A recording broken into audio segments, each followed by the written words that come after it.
Bueno, buenas tardes. Hoy les voy a hablar acerca de sepsis. Me llamo Andrea Carolina Cubillos Leal y es para la clase de terapéutica quirúrgica de especies o animales pequeños. Primero que todo, es importante saber qué significa sepsis como tal o septicemia o recordarlo. Entonces, para simplificar, podemos entender a grandes rasgos que sepsis es la unión o la conjunción de síndrome de respuesta inflamatoria sistémica junto con una infección que va a ser igualmente sistémica o generalizada. Quiere decir que si cualquiera de estos dos factores no está, entonces lo que tiene nuestro paciente no se puede denominar sepsis o septicemia. En otras palabras, es una respuesta inflamatoria sistémica a la infección, ¿sí? Entonces acá podemos, por ejemplo, ver las condiciones que mencionaba anteriormente. Primero que todo, tiene que haber una infección sistémica o generalizada. Segundo, el síndrome de respuesta inflamatoria sistémica va a ser por causa o debido a patógenos viables o sus toxinas en el torrente sanguíneo.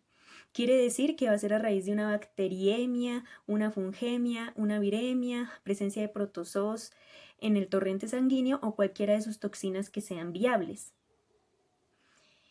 El SIRS tiene que ocurrir por las etiologías ya mencionadas y lo otro que hay que recordar y que es importante es que el síndrome de respuesta inflamatoria sistémica no siempre ocurre por causas de infección, por lo que no siempre que hay SIRS hay infección y por lo cual tampoco siempre se puede decir que cuando hay SIRS hay septicemia. En otras palabras, es cuando hay manifestaciones clínicas en un paciente por causa de una infección. Entonces, para ver, por ejemplo, estas otras causas de las que mencionaba ahorita, tenemos acá un esquemita que nos dice que, que hay infección, que hay SIRS y que todo eso nos lleva a sepsis y en ocasiones a sepsis severa, a shock séptico, falla multiorgánica y muerte. Pero si ocurre solo el SIRS, hay otras causas, como menciona ahí, que son, por ejemplo, la pancreatitis, los traumatismos, las quemaduras, entre otros. Y en general, la fisiopatología de estos otros va a consistir en la hipoxia tisular, que nos va a llevar a la estimulación de la inducción, mejor dicho, del comienzo de la cascada del ácido araquidónico, lo cual va a generar una infección generalizada en todo el organismo. Y una inflamación, y esta inflamación va a ser entonces, desde luego, no causada por una infección. Simplemente va a ser SIRS. A grandes rasgos, en cuanto a la fisiopatología de la septicemia en los animales, en este caso perros y gatos o en general, entonces vamos a tener la entrada de un patógeno. Acá vemos, por ejemplo, bacterias gram negativas. Sin embargo, es de cualquier patógeno que va a causar en un inicio una infección local, pero por causa de cronicidad o de la masiva cantidad del agente etiológico, va a llegar al torrente sanguíneo, a circulación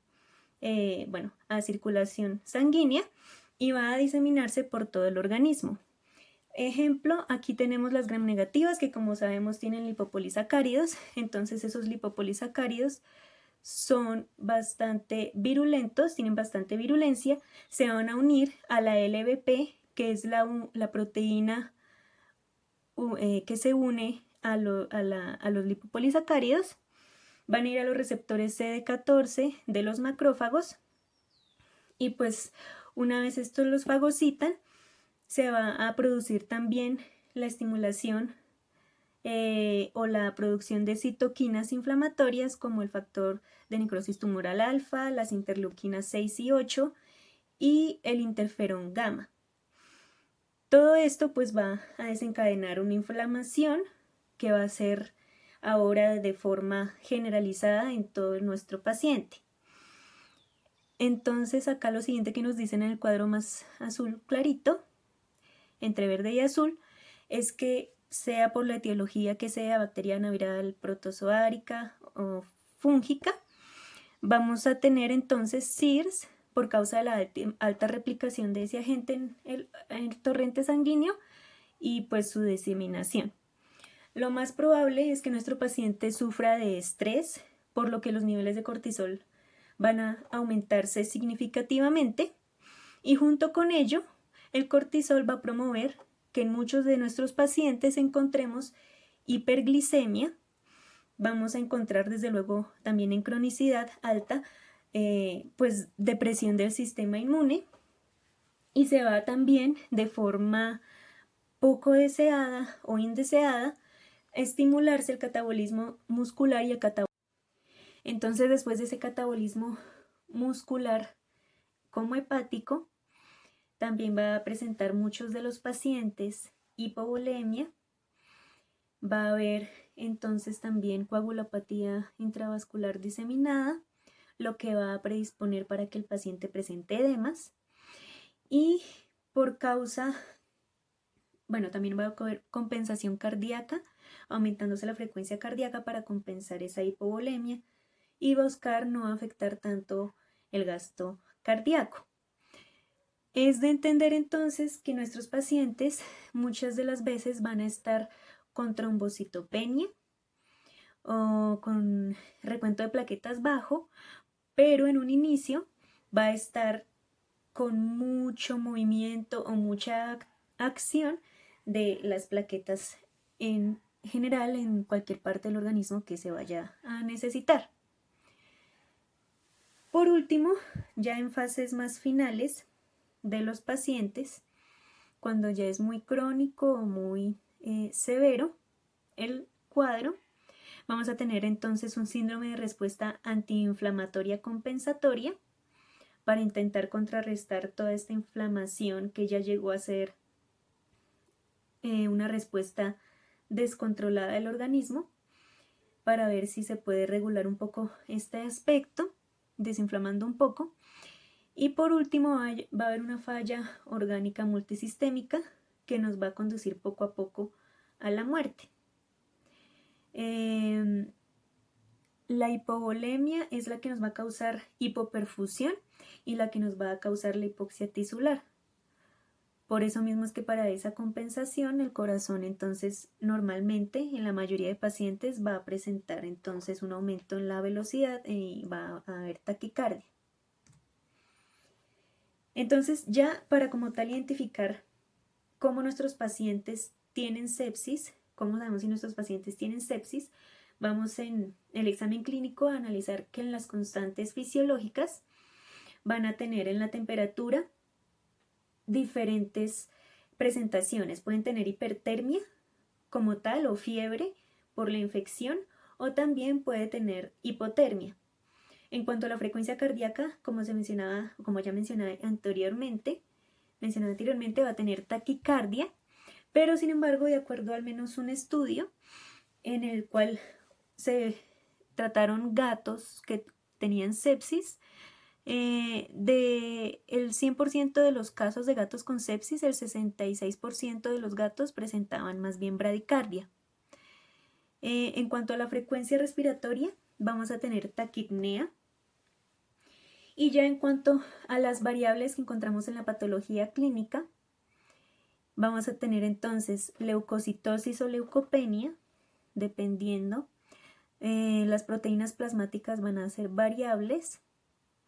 Vamos a tener proteínas de fase aguda por causa de la inflamación, entonces vamos a tener hiperfibrinogenemia y vamos a tener también hiperlactatemia por causa de el daño de los tejidos a raíz de la hipoperfusión que van a tener en general los mismos y pues entonces van a empezar a tener isquemia y van a empezar a circular más en el torrente sanguíneo, entonces el lactato.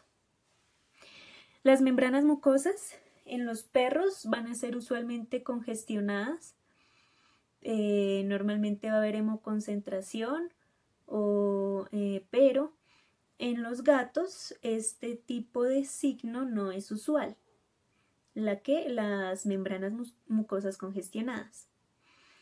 Este otro cuadro habla de criterios para identificación de síndrome de respuesta inflamatoria sistémica en perros y gatos. Entonces también es como un resumen de acuerdo a los valores de referencia que tenían en este estudio, donde miden la temperatura, entonces que esté más baja o más alta, miren la tasa de latidos cardíacos, miden la frecuencia respiratoria y el conteo de leucocitos en sangre. Esta otra tabla es traída más bien de medicina de grandes especies, donde nos hablan básicamente de septicemia neonatal en bovinos, y ellos toman principalmente 3 criterios, donde se entiende que si al menos 2 de esos 3 criterios que menciona la tabla están presentes en el paciente ya se puede denominar o ya se le puede decir como tal que tiene septicemia. Los criterios son que el cultivo de sangre tenga un crecimiento de rapidez de menos de 2 días. Otro criterio sería como tal las bacterias que se cultivan. Entonces va a ser positivo para septicemia si tiene patógenos, no solo contaminantes, o si la cantidad de esos agentes son suficientes como para ser patogénicos. Y el tercer criterio va a ser también entendido como presente en el paciente si cumple otros 3 como subcriterios que tiene aquí, que es entonces el conteo de células, que tiene que ser o elevado o reducido, como veíamos ahorita. Tiene que haber una concentración de fibrinógeno aumentada, más de lo normal, y va a presentar nuestro paciente vandemia. Entonces hay que hacer citología de neutrófilos para identificar también como aspecto relevante si nuestro paciente tiene entonces septicemia. Como continuación, simplemente de todo esto que nos ayuda a entender si el paciente tiene septicemia, entonces es importante ver cosas como tomar un hemograma completo, hacer un perfil bioquímico con las cosas que deseemos, de realizar un parcial de orina, que normalmente podremos encontrar glucosuria, también por el daño renal o también por la hiperglicemia, va entonces a haber glucosuria. Y bueno, también probablemente azotemia. Vamos a hacer pruebas de coagulación, pues para ver cómo está el paciente y pues demás, ¿no? Entonces ahí en anormalidades hematológicas puede haber anemia, puede haber hematocrito aumentado, puede haber vandemia, puede haber leucocitosis o leucopenia, monocitosis en cronicidad, trombocitopenia, como ya veíamos también en cronicidad, neutrófilos tóxicos. Ya para el perfil bioquímico, entonces vamos a encontrar sangre sérica variable, hiperbilirrubinemia, hiperglicemia probablemente, hiperlactatemia, ya veíamos por qué causas. Hipoalbuminemia se puede presentar en algunos pacientes, hipocalcemia ionizada, y entonces nuestro paciente va a presentar acidosis metabólica. Y bueno, demás test de coagulación. Ya como tal, en cuanto a la parte quirúrgica, entonces lo primero y más importante desde luego es estabilizar lo más que podamos a nuestro paciente. Para poder estabilizar a nuestro paciente podemos hacer en primera instancia, como está en la parte inferior de la pantalla descrito, implementar o más bien infundir en el paciente vitamina K a dosis de 2,5 miligramos por kilogramos de forma subcutánea para contrarrestar un poco la trombocitopenia. Como premedicación, esto fue también de acuerdo a un reporte de caso en donde el animal presentaba septicemia por causa de un piómetra de muñón. Entonces, infección localizada en el piómetra de muñón y luego fue al torrente sanguíneo y se volvió septicemia. En este caso, pudieron utilizar varios de estos medicamentos y estos son, entonces, diazepam o midazolam a las dosis que dicen ahí. El diazepam y el midazolam son tranquilizantes menores que son antiepilépticos y producen relajación muscular. Para también hacer premedicación con fentanilo. El fentanilo también ayuda a la analgesia como tal y es un narcótico. Sin embargo, hay que tener cuidado en los casos de hipotensión y pues no siempre es tan bueno con respecto al estado de los hígados y riñones. O sea, no siempre es tan beneficioso cuando el hígado y los riñones están comprometidos. Para la inducción ya podemos utilizar entonces Propofol más el mismo Midazolam. El Propofol tiene una rápida ADME, que es una, bueno, como tal como está dentro del paciente el medicamento. Entonces la absorción, la distribución, el metabolismo y la eliminación del medicamento. Y bueno, ya para el mantenimiento sería ideal, a menos que el paciente llegue a presentar edemas pulmonares, hacerlo con medicamentos pues gaseosos, o sea, de más que nada medicamentos inhalados. Entonces ahí utilizaron isoflurano al 2,5%. Sin embargo, es mejor el sevoflurano debido a que no tiene ninguna toxicidad hepática y renal. Sin embargo, hay que tener presente que puede aumentar un poco la frecuencia cardíaca. Estos pacientes, por causa de la taquipnea, van a necesitar oxígeno, entonces se le pone oxígeno al 100% y se le hace medición de gases arteriales para corroborar si hay que también endovenosamente colocar bicarbonato durante la cirugía o postquirúrgico. Se pueden utilizar vasopresores como los que están ahí en las diapositivas. Y pues eso sería básicamente el tipo de medicamentos que se aplican a los pacientes en la cirugía. Es importante también haber aplicado, por ejemplo, enrofloxacina o algún tipo de antibiótico para que durante la cirugía pues también se empiece a tratar un poco como tal la septicemia. En cuanto a la terapia antibiótica que se puede utilizar, estas son dos tablas que tienen ejemplos de dosis de medicamentos para perros y gatos con los cuales podemos intentar atacar los agentes etiológicos que nos estén causando los daños en el paciente: ampicilina, cefalotina, clindamicina, cefotaxima, entre otros. Ya como tal, para la fluidoterapia, se nos dice que para pacientes sépticos se pueden utilizar 3 tipos de líquidos: cristaloides isotónicos, cristaloides hipertónicos o coloides sintéticos, pero más o menos los coloides sintéticos, porque de acuerdo a estudios, por ejemplo, en medicina humana, los coloides sintéticos pueden también ser perjudiciales para los riñones.